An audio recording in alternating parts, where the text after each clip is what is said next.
Desde que o homem domesticou o fogo, ele passou a lutar contra a passagem do tempo. Mas não no sentido de resistir apenas ao envelhecimento ou à morte. Essa é apenas uma de suas manifestações.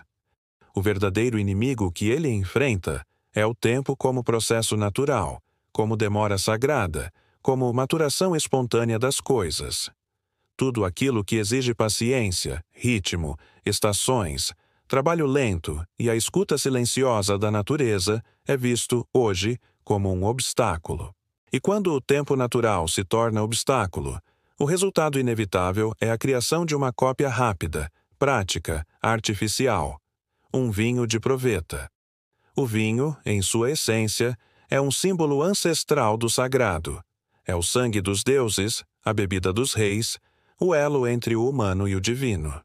O vinho não é apenas uma bebida fermentada. É uma história líquida contada pela terra, pelo sol, pelas raízes, pelas uvas que amadurecem sob pressões invisíveis. Cada garrafa carrega o DNA simbólico de uma estação, de uma colheita específica, de uma paciência secular que só os grandes vinicultores compreendem. No entanto, no mundo contemporâneo, onde tudo precisa ser escalável, previsível, mensurável e imediatamente lucrativo, o vinho que brota da terra torna-se um inconveniente. E então surge a tentação.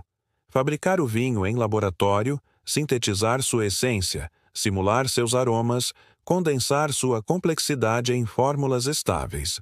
Surge o vinho de proveta, não mais um produto da natureza e da tradição, mas da engenharia e da pressa.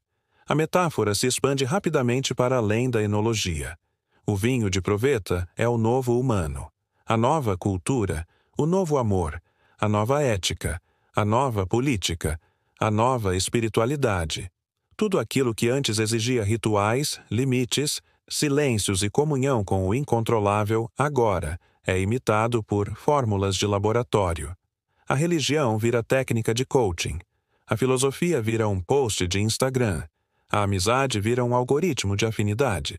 O amor, que exigia o risco do abandono, da espera, do encontro entre abismos, vira uma conexão de perfil validado em aplicativos. As palavras perdem o silêncio entre elas. A linguagem se torna reprodutível, robótica, previsível. E o espírito humano, este vinhedo misterioso que precisa de sombra, vento, raízes e poda, torna-se uma plantação vertical iluminada por LED, cultivada com precisão matemática e colhida antes de sentir dor. A grande tragédia do nosso tempo não é a destruição das tradições. É a substituição simbólica da experiência real pela sua simulação esteticamente perfeita. Vivemos em um mundo onde tudo tem a aparência do vinho, a cor, o aroma, o rótulo, o gosto inicial, mas nada embriaga. Nada embriaga porque nada fermenta mais em nós. Não há tempo para a transformação química da alma, não há dor, e sem dor não há sabedoria. Porque sabedoria não nasce de fórmulas otimizadas, mas de perdas irreparáveis. O vinho de verdade exige decomposição, exige a morte da uva, exige espera. O vinho de proveta exige apenas laboratório. É o triunfo da técnica sobre o mito.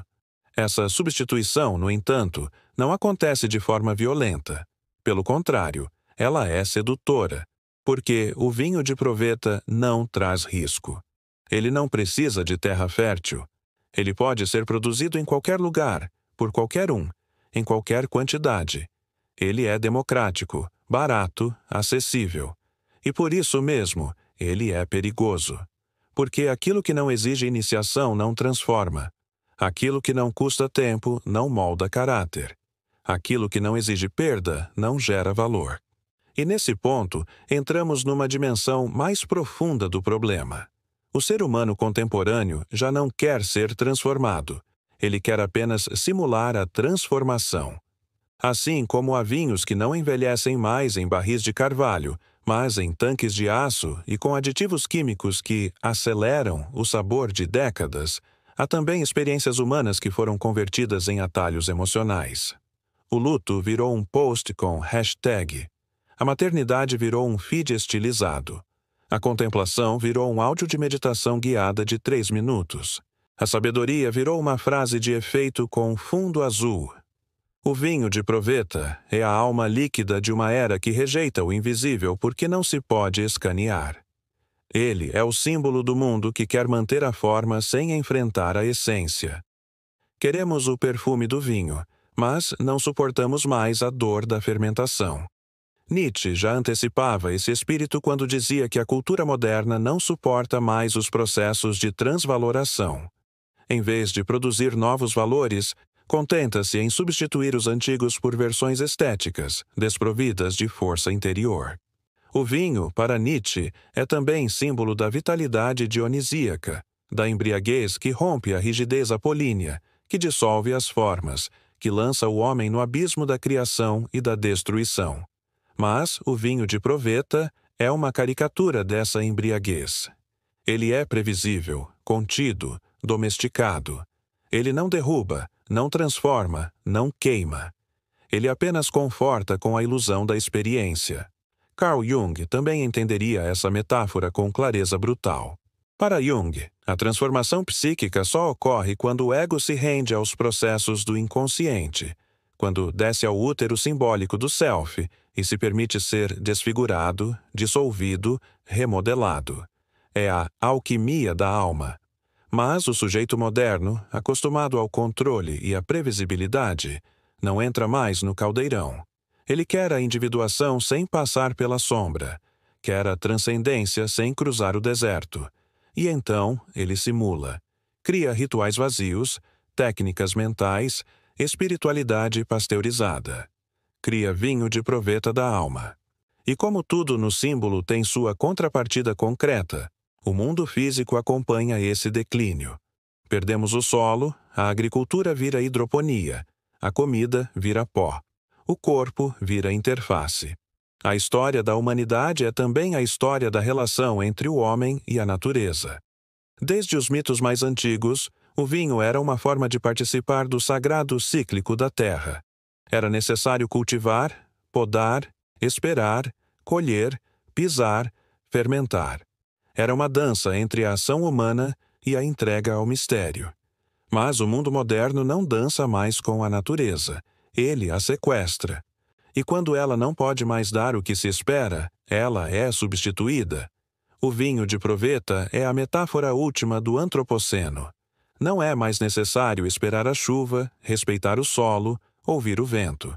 Basta programar a temperatura, medir os índices, controlar as variáveis. É o triunfo do laboratório sobre o ritual, mas toda substituição simbólica tem um preço. O que se perde quando se perde o vinho?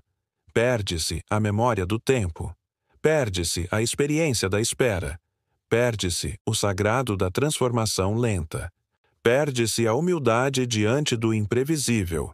Perde-se o pacto entre homem e natureza. E quando se perde tudo isso, perde-se também a alegria verdadeira. Porque a alegria que nasce sem contraste, sem dor, sem esforço, é apenas euforia sintética. O vinho de proveta pode parecer mais alegre. Ele é mais doce, mais fácil, mais acessível. Mas ele não tem profundidade, não tem sombras. E sem sombras não há plenitude. A alma humana, para ser tocada, precisa ser escavada. E isso só acontece com o vinho que dói para amadurecer. O filósofo Byung-Chul Han já denunciava que vivemos na era da positividade tóxica, da superexposição, da produtividade compulsiva. Para ele, a vida está sendo devorada pelo excesso de luz. Não há mais repouso, nem silêncio, nem contemplação. O vinho de proveta é luz sem sombra, presença sem ausência, simulação sem perda. Ele é o símbolo da sociedade que aboliu a negatividade, que recusa o fracasso, a pausa, a morte simbólica. Mas é nessa recusa que ela morre de fato. Morre como morre o vinho que nunca tocou a terra, com sabor de nada, com perfume de plástico. O que fazer então? Retornar ao tempo do vinho verdadeiro exige mais do que nostalgia. Exige resistência espiritual. É preciso aprender novamente a esperar, a cultivar, a falhar, a fermentar, É preciso aceitar que algumas coisas não podem ser otimizadas, que a alma não se faz em laboratório, que o amor não se compra por clique, que o conhecimento que transforma exige angústia, crise, silêncio e noites sem resposta, e que o vinho mais profundo é aquele que custou lágrimas. Na era do vinho de proveta, resistir é tornar-se terreno fértil para o mistério. É abrir mão da previsibilidade em troca de autenticidade. É aceitar o risco do amargo para conhecer o verdadeiro doce. É compreender que tudo o que realmente vale a pena na vida, a sabedoria, o amor, a arte, o caráter, não pode ser produzido em série. Pode apenas ser cultivado, lentamente, entre a dor e a beleza, entre a noite e o aroma da colheita. E é aí que o verdadeiro vinho da existência nos embriaga.